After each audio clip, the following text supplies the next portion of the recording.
The sound of human boots echoed through the metal corridors of Harmony's Edge Station. Ambassador Sarah Chen walked with steady steps, her face calm but her eyes burning with anger. Behind her, 12 other humans followed in silence.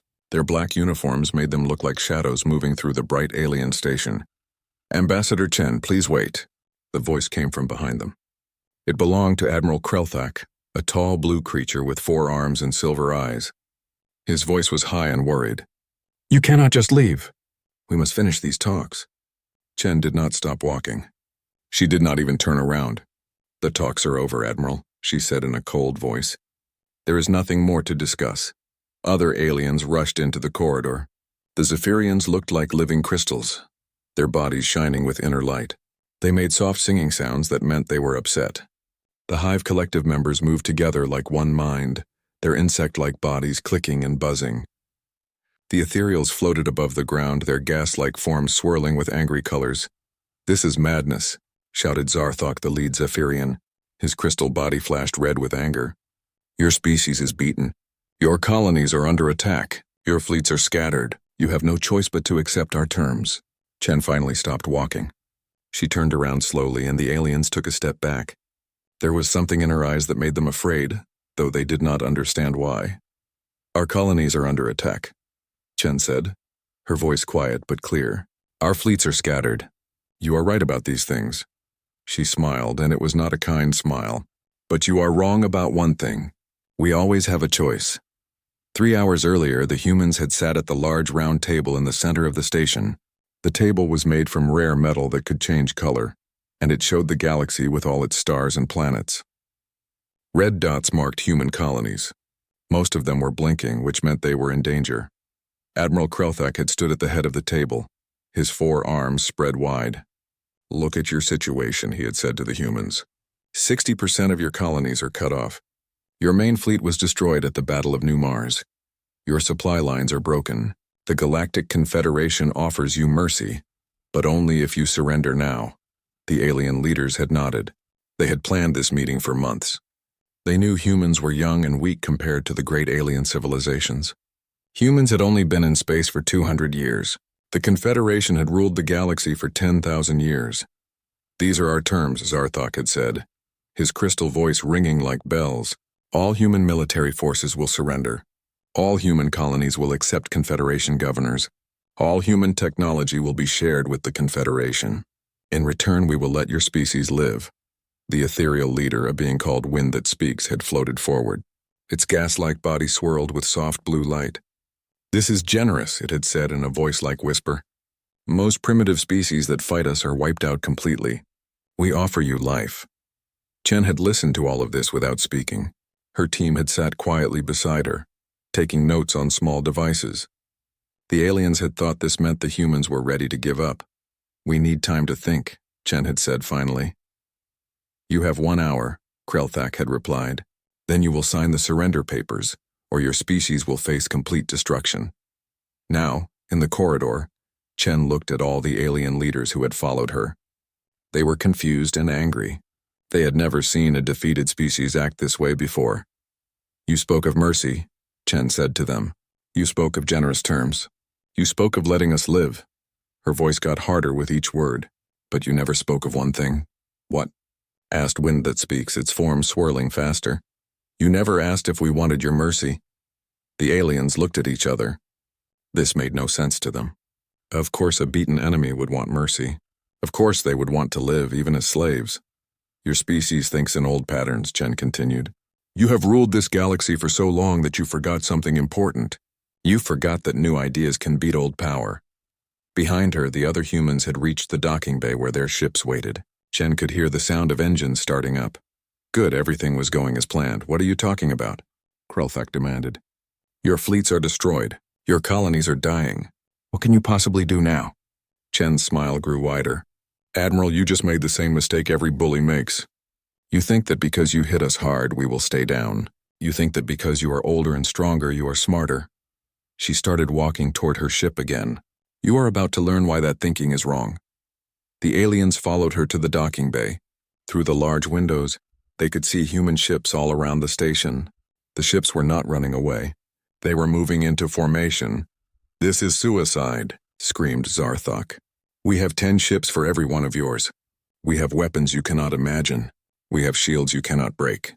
"Yes," Chen agreed as she reached her ship's door. "You have all of those things, but you do not have something that we have." "What could you possibly have that we do not?" asked Wind That Speaks. Chen turned one last time to face them. "You will find out soon enough." She paused at her ship's door. "Oh, and Admiral Krelthak, you were wrong about something else." "What?" "You said our colonies were under attack. Actually, they were just getting ready." Chen stepped into her ship. "You mistake our willingness to talk for weakness. That was your first mistake. Your second mistake was thinking we came here to surrender." The door closed behind her with a soft hiss. The aliens stood in the docking bay, watching as human ships began to move away from the station. But they were not running away in panic. They moved with purpose like pieces on a game board. Admiral Krelthak felt something he had not felt in many years. Fear, not fear of death in battle, but fear of the unknown. These humans were not acting like any defeated enemy he had ever seen. "Send word to all Confederation fleets," he ordered his aide. "Tell them the humans have rejected our terms. Tell them to prepare for war." But as he watched the human ships disappear into the darkness of space, Krelthak wondered if they were the ones who should be preparing. The humans had seemed too calm, too sure of themselves. Like they knew something that the Confederation did not. In her ship, Chen sat in the captain's chair and opened a communication channel to all human forces. "This is Ambassador Chen," she said. "Operation Underdog is now active. All units proceed to your assigned positions. Show them what happens when they mistake our patience for weakness." Around the galaxy, in hidden bases and secret locations, humans began to move. The real war was about to begin, and the aliens had no idea what was coming for them. 3 days had passed since the humans walked out of the peace talks. Admiral Krelthak stood in the command center of his flagship, the Eternal Glory, staring at a holographic map of the galaxy. Red dots showed where human colonies should be, but something was wrong. "Very wrong. Report," he ordered his communications officer, a young Zephyrian whose crystal body pulsed with nervous light. "Sir, we have lost contact with 67% of human colonies," the officer said, her voice shaking like broken glass. "Not destroyed contact, just silence. They stopped talking to us 3 days ago all at the same time." Krelthak's 4 hands clenched into fists. "What do you mean, silence?" "Their communication systems are working. We can detect the signals, but they are not responding to our calls. It is like they all decided to ignore us at exactly the same moment." Commander Vexhai of the Hive Collective stepped forward. His insect-like body clicked and buzzed as he spoke. "This is not normal behavior. Defeated colonies always try to negotiate. They beg for mercy. They do not just stop talking. Maybe they are planning something," suggested Mind Touch Sorrow, an ethereal whose gas form swirled with dark purple colors. But what could they plan? Their main fleets were destroyed. Their supply lines are cut. What military assets do they have left? That was the question that kept Krelthak awake at night. According to their intelligence, humans should have almost no ships left. Almost no weapons. Almost no hope. So why were they acting like they had won instead of lost? "Send scout ships to the nearest human colonies," Krelthak ordered. "I want to know what they are doing." 2 hours later, the first scout reports came in. Commander Thistle of the Zephyrian Scouts appeared on the communication screen, her crystal body flashing with confusion. "Admiral, this makes no sense," she said. "The human colony on Kepler 442b is empty." "Empty? Destroyed?" "No, sir, empty, like they packed up and left. But there are no signs of ships launching. No debris fields. No battle damage. The buildings are still there. The power is still on. There is even food still cooking in some kitchens. But no humans." Krelthak felt his stomach twist. How many people lived on that colony? 2 million humans, sir. 2 million people do not just disappear, Vexhai buzzed angrily. Where did they go? More reports came in over the next few hours. Colony after colony showed the same thing. Empty buildings. Running systems, no humans. It was like the entire human population had just vanished into space. But the strangest report came from Scout Captain Zilneth, who had been sent to check on a human mining operation in the asteroid belt of the Proxima system. "Admiral," Zilneth said, his voice full of fear, "the mining station is not empty. It is worse than empty." "Explain." Sir, the station has been turned into some kind of trap. My sensors detect massive explosives hidden throughout the asteroids. Enough to destroy a small fleet. And sir, I think there are humans hiding in the asteroids watching me right now. Impossible. Our intelligence says that mining station only had a few hundred workers. Not enough to threaten a military scout ship. That is what I thought too, sir. But my sensors are picking up movement in the asteroid field.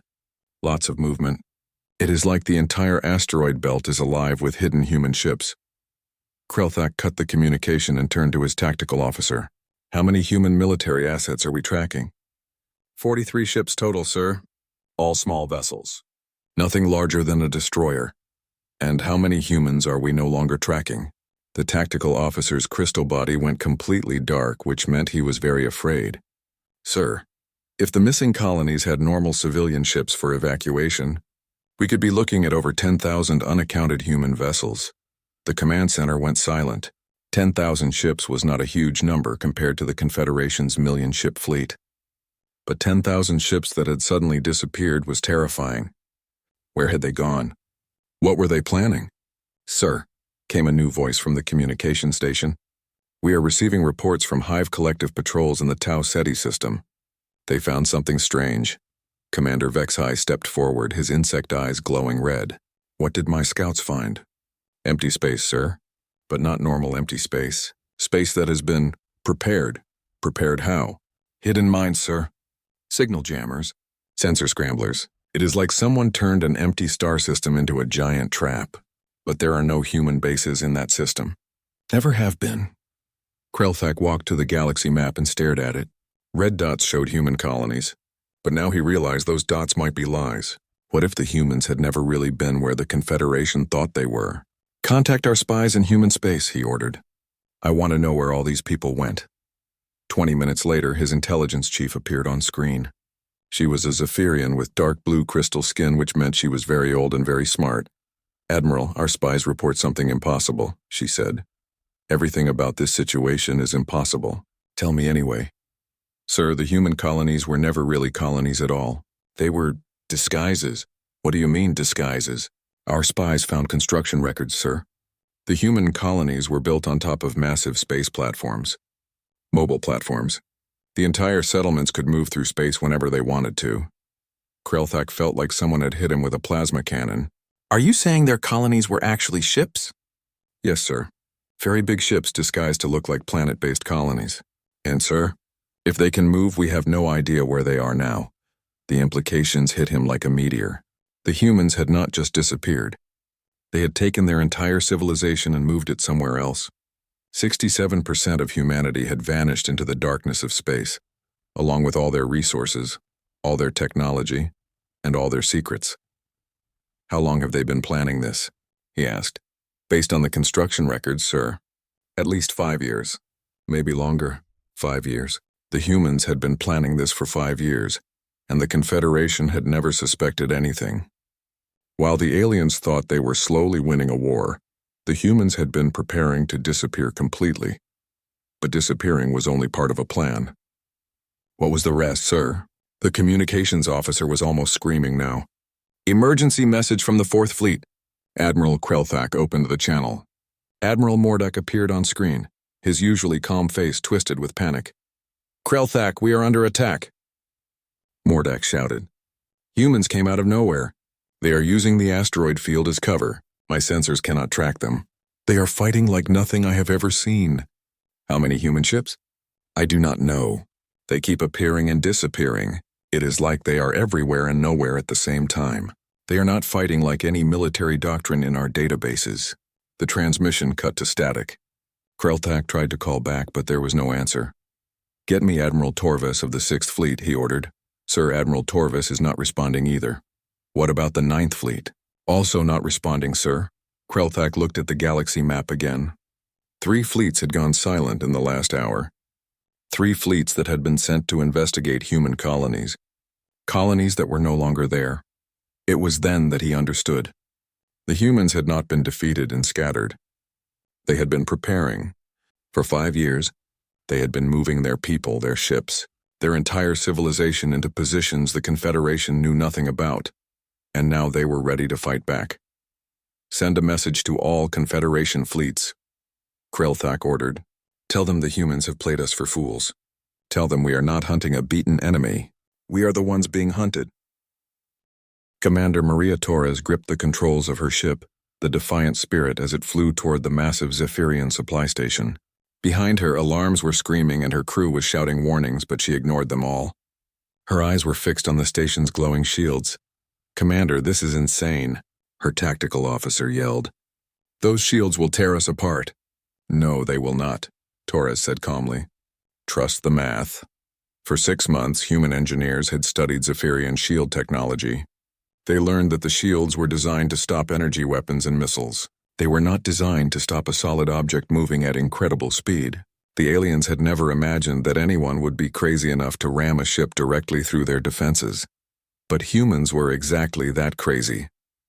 "All power to forward armor," Torres ordered. "Everyone hold on." The Defiant Spirit hit the station's shields at 90% of light speed. The impact lit up space like a new star. The shields flickered, sparked, and died. The human ship, built with new armor technology, punched through the station like a bullet through paper. Inside the station, Zephyrian workers screamed as their perfect orderly world exploded around them. They had never seen anything like this.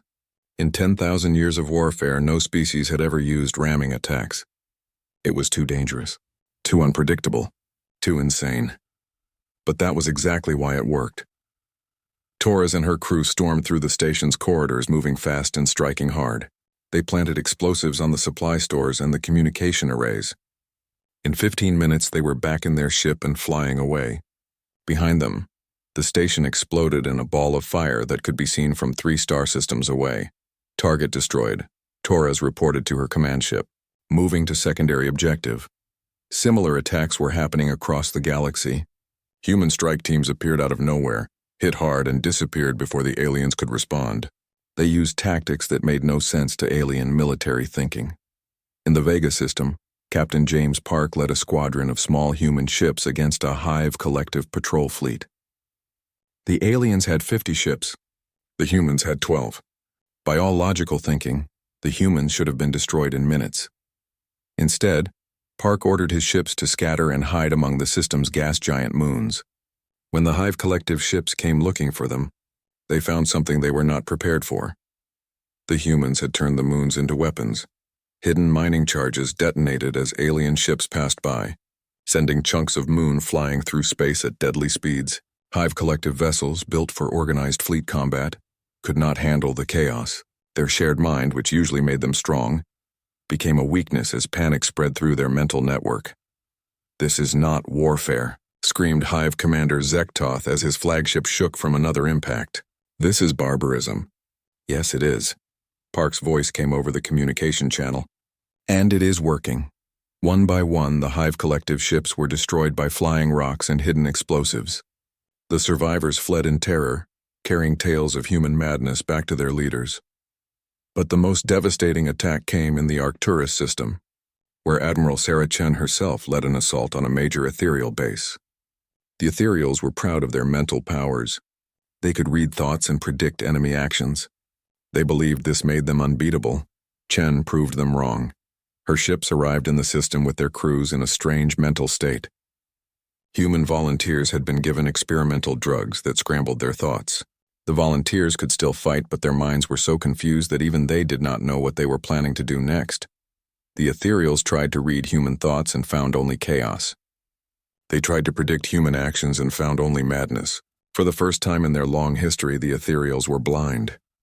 "Impossible," whispered Mind Touch Sorrow as human ships swarmed around the ethereal base. "We cannot see their intentions. We cannot read their plans. How can they fight without thinking?" "Very carefully," Chen replied over the communication channel. "And very effectively." The human ships moved in patterns that seemed random but were actually carefully planned. They had practiced these attacks for months, training their bodies to fight while their minds were clouded. It was a technique only humans could use because only humans were crazy enough to deliberately confuse themselves in order to confuse their enemies. The ethereal base fell in 4 hours. Its defenders never understood what hit them, but the real shock came when Admiral Krelthak received reports from across the galaxy. In 24 hours, humans had destroyed 6 major supply bases, 12 patrol fleets, and 4 communication centers. The attacks had come from directions the Confederation thought were empty space. They had used weapons the aliens did not know humans possessed. They had employed tactics that violated every rule of civilized warfare. How? Krelthak asked his strategic staff. How are they doing this? Our intelligence said they had 43 ships. These attacks required hundreds of ships. His intelligence chief, the old blue crystal Zephyrian, looked tired and afraid. Sir, I think our intelligence was wrong about everything. Not just the number of ships, everything. Explain. Sir, we have been watching the humans for 50 years. We thought we understood them. We saw their chaotic governments, their inefficient economies, their constant arguing among themselves. We thought these were weaknesses. They are weaknesses. No, sir. I think they are strengths. The chaos we saw was not disorder. It was preparation. Krelthak stared at her. Preparation for what? For fighting us, sir. Think about it. We have ruled the galaxy for 10,000 years using the same strategies, the same technologies, the same ways of thinking. We are predictable. But humans are not predictable at all. They change constantly. They argue with each other, so they learn to argue with everyone. They compete with each other, so they learn to compete with anyone. They solve problems in 100 different ways, so they can solve any problem. The Admiral felt a cold understanding growing in his mind. You are saying that everything we thought made them weak actually made them strong? Yes, sir. And more than that. I think they have been studying us much longer than we have been studying them. I think they know us better than we know ourselves. As if to prove her point, a new report came in from the Confederation's main supply depot in the core worlds. The facility was under attack by human forces that had somehow appeared in the most protected area of Confederation space. How did they get ships into the core worlds? Krelthak demanded. We do not know, sir. But the attack force includes some of the missing colony ships, the ones we thought were destroyed or scattered. Krelthak looked at the tactical display and felt his world crumbling around him. The red dots that showed human positions were no longer scattered around the edges of the galaxy. They were everywhere. Inside Confederation space, behind Confederation lines, in places no enemy had ever reached before. Sir, his tactical officer said quietly, I am receiving a communication from the human commander. Put it through. Sarah Chen's face appeared on the main screen. She was sitting in what looked like the command center of a massive ship. Behind her, humans worked at stations filled with technology the Confederation had never seen before. Admiral Krelthak, Chen said with a calm smile, I hope you are beginning to understand your situation. What situation? Krelthak asked, though he already knew the answer. You are surrounded, Chen said simply. Your supply lines are cut. Your communication networks are compromised. Your fleets are scattered and confused. And we are just getting started. This is impossible. We have 1 million ships. You have maybe a few thousand. Numbers do not matter when you are fighting the wrong war, Chen replied. You have been preparing to fight the last war for 10,000 years. We have been preparing to fight the next war for 50 years. Guess which one we are fighting now? The communication ended, leaving Krelthak staring at a blank screen. Around him, his staff waited for orders. But what orders could he give? How do you fight an enemy that appears everywhere and nowhere? How do you defend against attacks that come from directions you did not know existed? For the first time in his long military career, Admiral Krelthak realized he was not the hunter. He was the prey.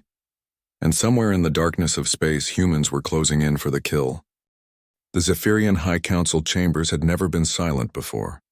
For 10,000 years, the crystal beings had gathered in their great hall to make decisions with calm discussion and logical debate. But now, as reports poured in from across the galaxy, even their ancient wisdom could not find words. Elder Zarthok stood at the center of the chamber, his crystal body flickering between colors as he struggled to understand what was happening. Around him, dozens of other Zephyrians sat in perfect circles, their usual bright glow dim with fear. 17 supply depots destroyed, Zarthok said, his voice cracking like breaking glass. 43 patrol fleets missing. 8 communication hubs captured. In 7 days. He paused and his crystal form went completely dark. How is this possible?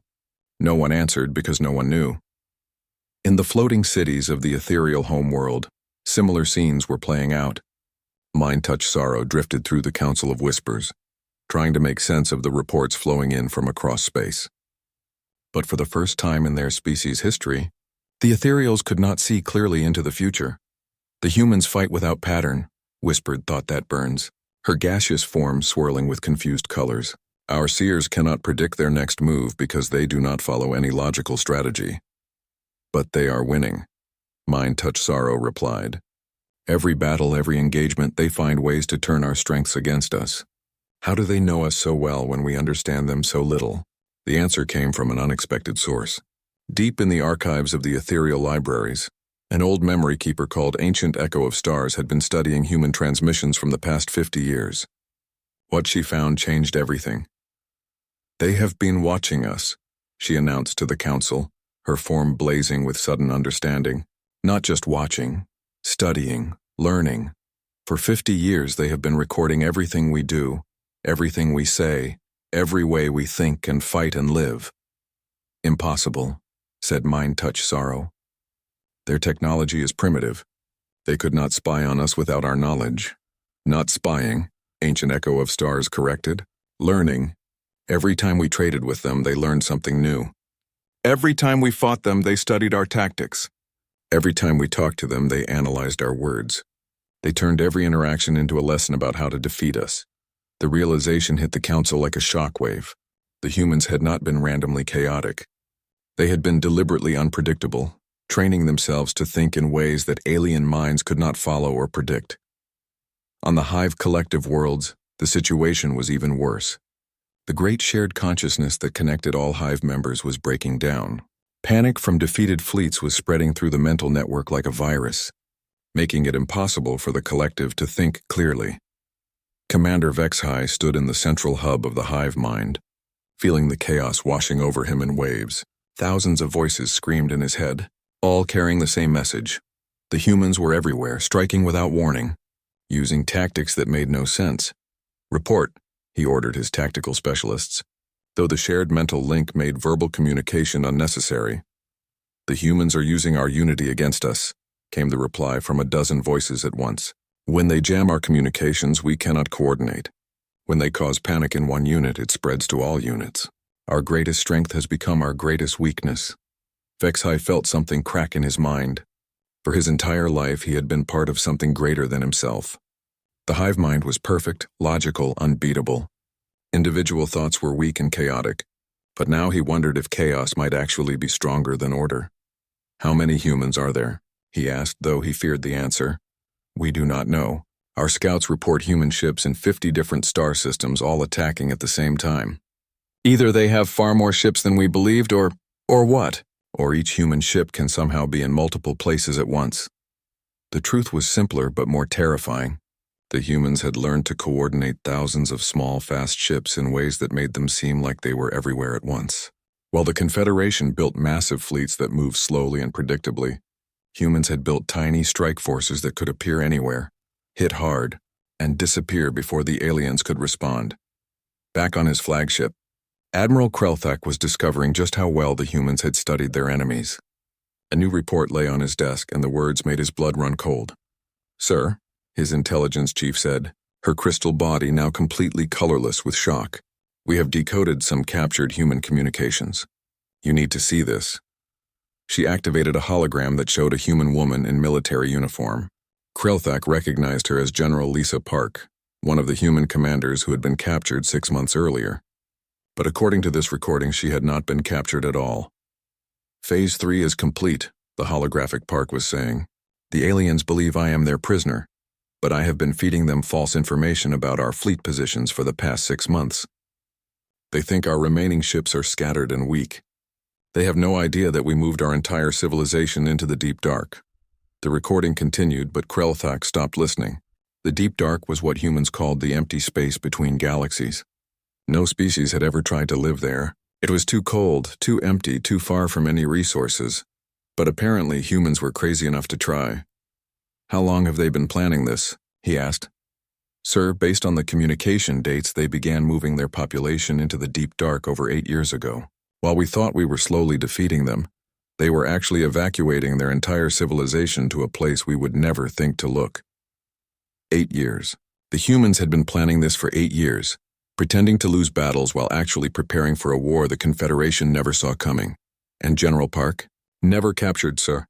She volunteered to be captured so she could feed us false intelligence. Every piece of information we got from her was a lie designed to make us underestimate human capabilities. Krelthek felt like the universe was collapsing around him. Everything the Confederation knew about humans was wrong. Every strategy they had developed was based on lies. Every advantage they thought they had was actually a trap. Sir, incoming transmission from the human forces. Sarah Chen's face appeared on the screen again, but this time she was not alone. Behind her stood dozens of other humans, and behind them, Krelthek could see what looked like the command center of a space station larger than anything the Confederation had ever built. Admiral, Chen said with a smile that was both kind and terrifying, I think it is time we had an honest conversation. What do you want? Krelthek asked, though he suspected he already knew. We want you to understand something important, Chen replied. You spent 10,000 years believing that age equals wisdom, that size equals strength, that order equals victory. You were wrong about all of those things. She gestured to the humans around her. We are young, chaotic, and individually weak. But we are also adaptable, creative, and absolutely refuse to give up. You tried to conquer us using old methods. We fought back using new ones. You cannot defeat the entire Confederation, Krelthek said, but his voice lacked conviction. We already have, Chen replied calmly. Your supply lines are broken. Your fleets are scattered. Your allies are in panic. Your intelligence networks have been feeding you lies for years. She leaned forward. And Admiral, we are just getting started. The transmission ended and Krelthek was left staring at a blank screen. Around him his staff waited for orders, but he had none to give. How do you fight an enemy that has been preparing for this moment for nearly a decade? How do you defeat a species that treats your greatest strengths as exploitable weaknesses? For the first time in 10,000 years, the Galactic Confederation was losing a war. And they were losing it to a species they had dismissed as primitive and chaotic. The greatest empire in galactic history was about to fall to a group of crazy humans who refused to follow the rules, and the most terrifying part was that the humans were not even finished with them. Yet, sir, his communications officer said quietly, we are receiving surrender requests from 17 different sector commanders. They are asking permission to negotiate with the humans. Krelthek closed his eyes and felt the weight of 10,000 years of galactic dominance crashing down around him. The unthinkable was happening. The Confederation was not just losing, they were about to surrender. The meeting room on Earth's orbital station was unlike anything the alien delegates had ever seen. Instead of the cold, perfect chambers they were used to, this room had windows that showed the blue and green planet below. Real plants grew in corners, and soft music played in the background. It felt alive in a way that alien spaces never did. Admiral Krelthek sat at the table, his 4 hands folded carefully in front of him. To his left sat Elder Zarthok, whose crystal body had lost most of its natural glow. To his right, Commander. Vexhai twitched nervously, cut off from the hive mind and feeling alone for the first time in his life. Across from them, the ethereal called Mind Touch Sorrow floated in a containment field, her gaseous form swirling with defeat. At the head of the table sat Sarah Chen, looking exactly as calm as she had during their first meeting weeks ago. But now the aliens understood that her calmness came from confidence, not weakness. Thank you all for coming to Earth, Chen said, her voice warm but firm. I know this is not where you expected to hold these negotiations. Krelthek looked out the window at the planet below. Earth was smaller than most Confederation worlds, and it looked fragile from space. But he now knew that appearances could be very deceiving when it came to humans. We had no choice, he said quietly. Your forces control 70% of our supply lines. Our fleets are scattered. Our colonies are in panic. You have won. Yes, we have, Chen agreed. But winning the war was never our real goal. The aliens looked at her in confusion. If not to win, why had the humans fought so hard? Our goal was to change the way this galaxy thinks, Chen continued. For 10,000 years, the Confederation has ruled through fear and overwhelming force. You made rules that said older species were automatically wiser, larger populations were automatically stronger, established ways were automatically better. She smiled. We disagreed with those rules. Elder Zarthok's crystal body flickered weakly. What do you want from us? Tribute? Slaves? Revenge for your defeated colonies? None of those things, Chen said, which surprised them all. We want something much more dangerous to your old way of thinking. We want equality. She stood up and walked to a wall screen that showed a map of the galaxy. Red dots marked human positions, but now the aliens could see that those positions surrounded and controlled all the major trade routes and supply lines. Here are our terms, Chen said. First, the Galactic Confederation will be dissolved. In its place, we will create the Galactic Republic, where all species have equal votes regardless of age or size. Krelthak felt his stomach drop. That is impossible. Younger species do not have the wisdom to make important decisions. Really? Chen turned to face him. Because a young species just defeated an empire that had ruled for 10,000 years. Maybe age is not the same thing as wisdom. She continued before he could respond. Second, all species will have the right to govern themselves as they choose. No more appointed governors. No more forced unity. If a world wants to join the Republic, they can. If they want to stay independent, that is their choice too. Chaos, whispered Mind Touch Sorrow. The galaxy will fall into chaos without central control. You mean it will fall into freedom, Chen corrected.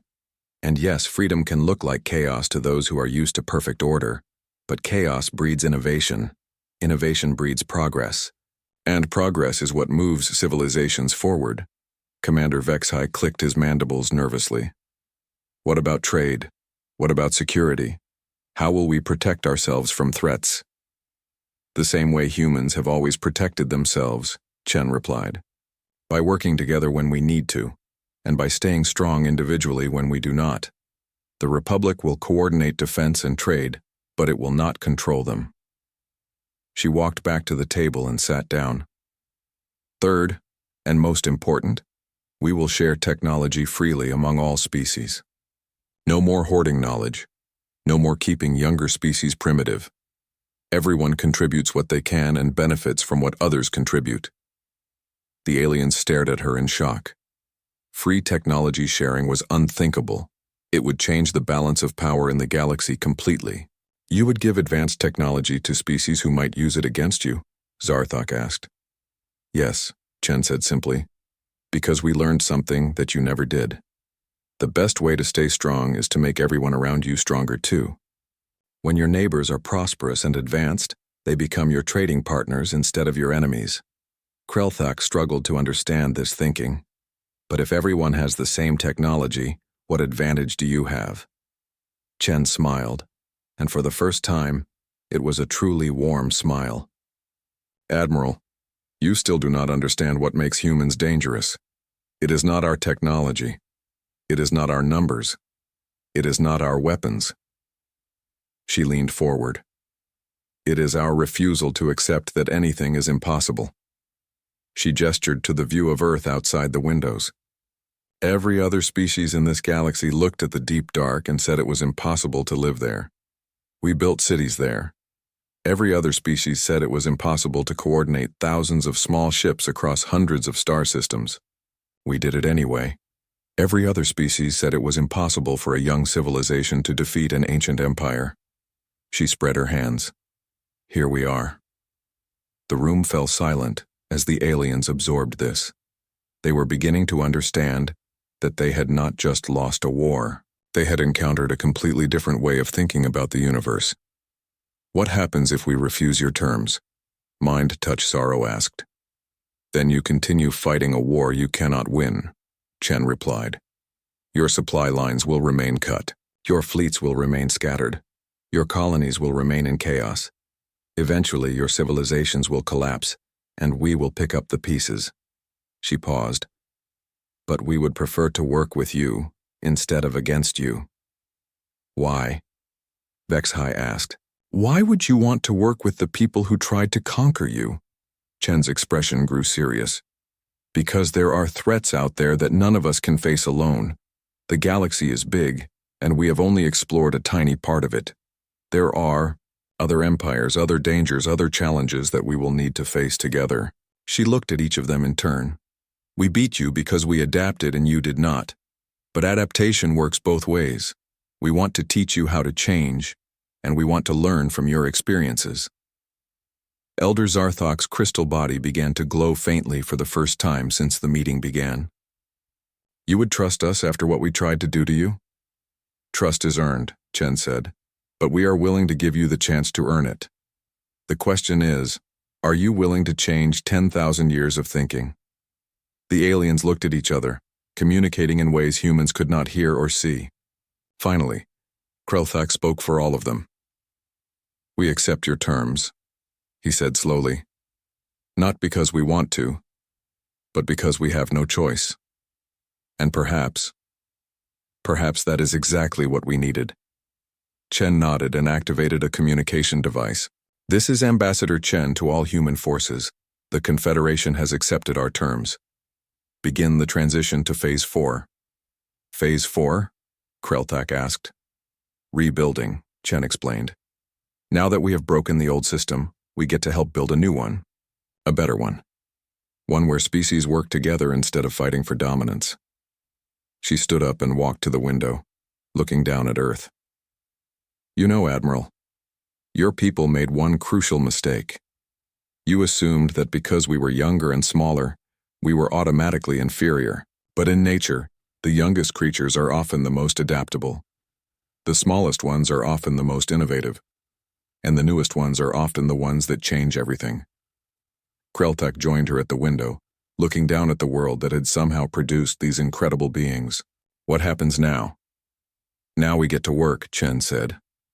We have a galaxy to rebuild, new governments to establish, and about 1 million different species to convince that change is not the end of the world. She smiled again. It should be fun. As the alien delegates prepared to return to their worlds with news of the new Galactic Republic, Krelthak found himself thinking about something Chen had said. She had called change fun. In his long life, he had never thought of change as anything but dangerous and frightening. But as he looked down at Earth with its chaotic weather patterns and constantly changing surface, he began to understand. Change was not the enemy of order. Change was what kept life interesting. Maybe it was time for the galaxy to become interesting again. Ambassador Chen, he said as he prepared to leave. Yes, Admiral? When you said you were just getting started, what did you mean?